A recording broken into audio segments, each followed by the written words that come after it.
Hey guys, তোমরা সবাই কেমন আছো? আশা করি সবাই ভালো আছো। আমি কিন্তু ভীষণই ভালো আছি। আর এদিকে দেখতে পাচ্ছ আমি বসিয়ে দিয়েছি দুধ গরম, আর এদিকে ভাত বসিয়ে দিয়েছি।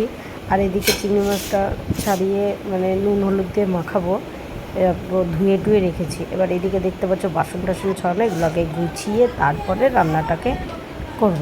তো এর মধ্যে চিংড়ি মাছের মধ্যে দিয়ে দিচ্ছি হলুদ গুঁড়ো, তারপরে দিয়ে দেবো একটু লবণ, নুন হলুদ দিয়ে একটু চিংড়ি মাছটাকে মেখে রাখবো।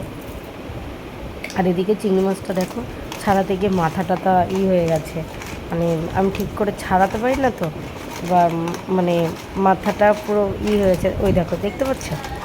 দেখো চিংড়ি মাছের মাথা পুরো বেরিয়ে গেছে, আর দু একটা চিংড়ি মাছের মাথা ঘেঁটি ভেঙে গেছে। আর এদিকে সর্ষে আর কাজু বাদামটাকে একটু করে নেবো, পেস্ট করে নেবো, আর একটু টক দই দিয়ে পেস্ট করে নেবো। আর এদিকে কড়াইটা বসিয়েছি, তেলটা গরম হয়ে গেছে। এবার দিয়ে দেবো চিংড়ি মাছ। কড়াইটাকে ভালো করে গরম করে নিয়েছি। এবার দিয়ে দিচ্ছি মাছটা একটু জল ছিল তো তার জন্য দেখো একটু ছিটছে তেলটা। আর কার বলো তো চিংড়ি মাছের মালাইকারি খেতে ভালো লাগে? আমার কিন্তু দারুণ লাগে চিংড়ি মাছের মালাইকারি খেতে। চিংড়ি মাছ মালাইকারিটা ভালো হয়েছিল, একটু মিষ্টি হয়ে গেছিলো বেশি।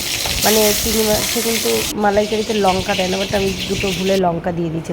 ওইদিকে পেঁয়াজ, তোমার টমেটো, রসুন, আদা টাদা দিয়ে একটু পেস্ট করে নিলাম, নিয়ে এদিকে সেটাকেই কষাচ্ছি। এটা হলো সর্ষে কাজু বাদাম টক দইটাকে পেস্ট করা। আর এদিকে চিংড়ি মাছটাকে ভেজে নিয়েছি, মশলাটাকে কষাচ্ছি। মশলাটা কষানো হয়ে গেলে এবার দিয়ে দিলাম কাজু বাদাম আর সর্ষে বাটাটাকে দিয়ে দিয়েছি, দিয়ে কষিয়ে দুধ দিয়ে দিলাম। দুধ দিয়ে এবার চিংড়ি মাছটাকে দিয়ে দিয়েছি। রেডি চিংড়ি মাছের মালাই।